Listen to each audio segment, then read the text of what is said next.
नमस्कार, जय हिंद साथियों। आप सभी का स्वागत है आपके अपने यूट्यूब चैनल नॉलेज की क्लास में। साथियों, आज की इस वीडियो हम चर्चा करने वाले हैं करंट अफेयर्स की बहुत ही महत्वपूर्ण टॉप 50 प्रश्नों की। जी हाँ, ये हमारा पार्ट 12 है। 11 पार्ट हम अपलोड कर चुके हैं। आपने नहीं देखा है तो प्लेलिस्ट बनी हुई है, जरूर देखिएगा। तो चलिए शुरुआत करते हैं। अगर आप चैनल पर नए हैं तो चैनल को सब्सक्राइब जरूर कर लें। आज का हमारा पहला प्रश्न है, शिक्षा मंत्रालय ने किसके सहयोग से अस्मिता परियोजना की शुरुआत की? तो यूजीसी के द्वारा। राइट आंसर होगा यूजीसी। एशिया की पहली स्वस्थ अनुसंधान संबंधी प्री क्लिनिकल नेटवर्क सुविधा का उद्घाटन कहाँ किया गया? तो ये किया गया फरीदाबाद में। राइट आंसर होगा फरीदाबाद। अंतर्राष्ट्रीय गणित ओलंपियाड में भारत को कौन सा स्थान मिला है? तो अंतर्राष्ट्रीय गणित ओलंपियाड में भारत को स्थान मिला है चौथा। करेक्ट आंसर होगा चौथा। ग्रीष्मकालीन एथलेटिक्स प्रतियोगिता में महिलाओं की 200 मीटर स्पर्धा में किसने स्वर्ण पदक जीता? तो ये जीता किरण पहल ने। करेक्ट आंसर होगा किरण पहल। नेक्स्ट क्वेश्चन है, ओमन चांडी लोक सेवक पुरस्कार से किसे सम्मानित किया जाएगा? तो ये किया जाएगा राहुल गांधी जी को। ठीक है, ओमन चांडी लोक सेवक पुरस्कार से किसे सम्मानित किया जाएगा? राहुल गांधी। राहुल गांधी कौन है? लोकसभा में विपक्ष के नेता। अगला प्रश्न है, केंद्रीय मंत्री जी किशन रेड्डी ने कहा खनिज अन्वेषण हैकाथॉन और राष्ट्रीय DFM पोर्टल लॉन्च किया है? तो ये किया है साथियों हैदराबाद में। राइट आंसर होगा हैदराबाद। किस राज्य सरकार ने मुस्लिम विवाह और तलाक पंजीकरण अधिनियम 1935 को रद्द करने का फैसला किया है? तो ये किया है असम ने। राइट आंसर होगा असम। किसे PwC इंडिया के अध्यक्ष के रूप में चुना गया है? तो PwC इंडिया के अध्यक्ष के रूप में चुना गया है संजीव कृष्णन। राइट आंसर होगा संजीव कृष्णन। 2023 में सेलिब्रिटी ब्रांड वैल्यूएशन में कौन सी इस पर रहा है? तो ये रहा है विराट कोहली। करेक्ट आंसर होगा विराट कोहली। हाल ही में केंद्र सरकार ने कहाँ एक नए सैन्य एयरबेस को मंजूरी दी है? तो लक्षद्वीप में। राइट आंसर होगा लक्षद्वीप। नेक्स्ट क्वेश्चन है, यूनेस्को यानी United Nation Educational Scientific and Culture Organization के 46वें विश्व धरोहर सत्र की मेजबानी कौन कर रहा है? तो ये कर रहा है नई दिल्ली। करेक्ट आंसर होगा नई दिल्ली। हाल ही में कौन MotoGP इंडिया के ब्रांड एम्बेसडर नियुक्त किए हैं? तो शिखर धवन। करेक्ट आंसर होगा शिखर धवन। किसे HSBC यानी कि Hong Kong and Shanghai banking corporation limited का नया CEO नियुक्त किया गया है? तो ये किया है Georges El Hedery. Right answer क्या होगा? Georges El Hedery. अगला प्रश्न है, ICC world test championship ranking में किस टीम को छठा स्थान मिला है? तो ये मिला है इंग्लैंड को। ठीक है, राइट आंसर होगा इंग्लैंड। IOC द्वारा ओलंपिक ऑर्डर पुरस्कार से सम्मानित होने वाले पहले भारतीय खिलाड़ी कौन बन गए हैं? तो ये बन गए हैं अभिनव बिंद्रा।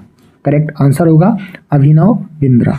लोकसभा में वित्त वर्ष 2024-25 का केंद्रीय बजट किसने पेश किया है? तो ये पेश किया है निर्मला सीतारमण। ये वित्त मंत्री हैं, तो निर्मला सीतारमण जी के द्वारा लोकसभा में वित्त वर्ष 2024-25 का केंद्रीय बजट पेश किया गया है। नेक्स्ट क्वेश्चन है, पेरिस के ग्रेविन म्यूजियम ने किस बॉलीवुड अभिनेता के सम्मान में गोल्डन कॉइन जारी किया है? तो ये किया है शाहरुख खान के। राइट आंसर होगा शाहरुख खान। सरकार ने 31 मार्च 2027 तक, जी हाँ, सरकार ने 31 मार्च 2027 तक देश भर में कितने प्रधानमंत्री भारतीय जन औषधि केंद्र खोलने का लक्ष्य रखा है? तो 25,000। जी हाँ, कितना खुलने का लक्ष्य रखा है? 25,000। हाल ही में मॉडल कौशल ऋण योजना को किस केंद्रीय मंत्री ने लॉन्च किया है? तो जयंत चौधरी। करेक्ट आंसर होगा जयंत चौधरी। जयंत चौधरी जी के द्वारा मॉडल कौशल ऋण योजना शुरू की गई है। यूनेस्को ने विश्व विरासत सूची में कितने नए ऐतिहासिक स्थलों को शामिल किया है? तो 7। राइट आंसर हो जाएगा 7। अगला प्रश्न है, पीएम विश्वकर्मा योजना को लागू करने वाला पहला केंद्र शासित प्रदेश कौन बन गया है? तो ये बन गया है जम्मू कश्मीर। करेक्ट आंसर होगा जम्मू कश्मीर। 100 अरब डॉलर की संपत्ति रखने वाली दुनिया की पहली महिला कौन बन गई है?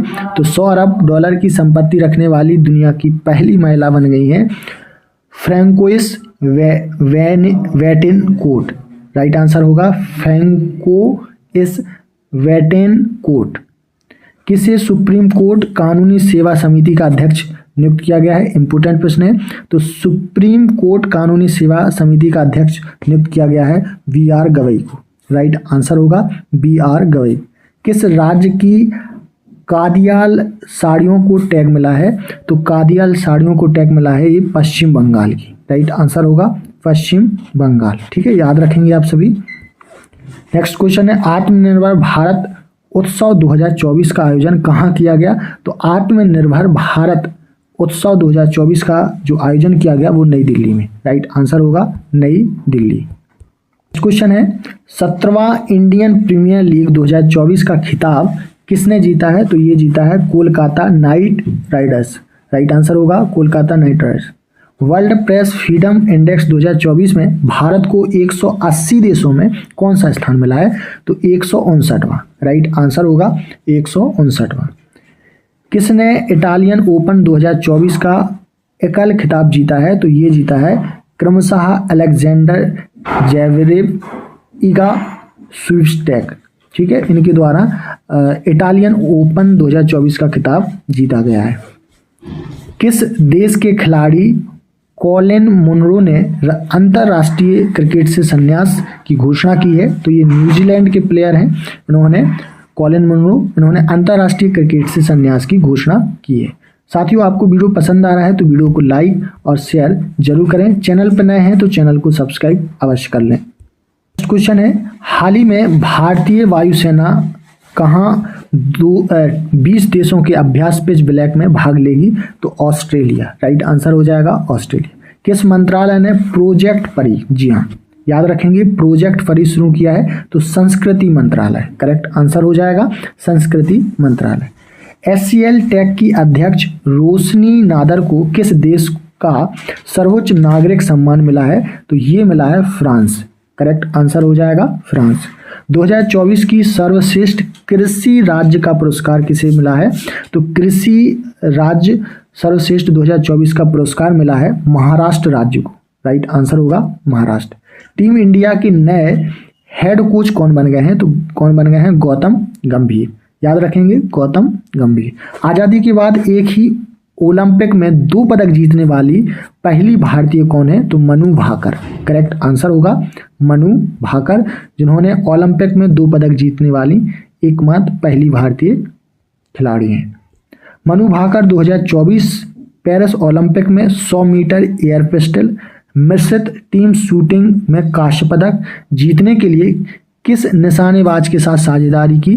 तो सरबजोत सिंह की। राइट आंसर हो जाएगा सरबजोत सिंह। अगला प्रश्न है नीति आयोग और किस संगठन ने नवाचार और बौद्धिक संपदा को बढ़ावा देने के लिए समझौते पर हस्ताक्षर किए हैं? तो विश्व बौद्धिक संपदा संगठन। ठीक है, विश्व बौद्धिक संपदा संगठन के साथ यहाँ पर हस्ताक्षर किए हैं। आर्थिक सर्वेक्षण में भारत की GDP वृद्धि दर कितने प्रतिशत के बीच रहने का अनुमान है? तो 6.7 से 7%। कितनी? 6.5 से 7% रहने का अनुमान है। हाल ही में राष्ट्रीय आम दिवस कब मनाया गया? तो 22 जुलाई को। राष्ट्रीय आम दिवस कब मनाया गया? 22 जुलाई। कौन 2025 में पहले ओलंपिक स्पोर्ट्स खेलों की मेजबानी करेगा? तो ये करेगा सऊदी अरब। करेक्ट आंसर होगा सऊदी अरब। ये प्रश्न जरूर एग्जाम में पूछा जाएगा, इसलिए आप लोग याद रखेंगे।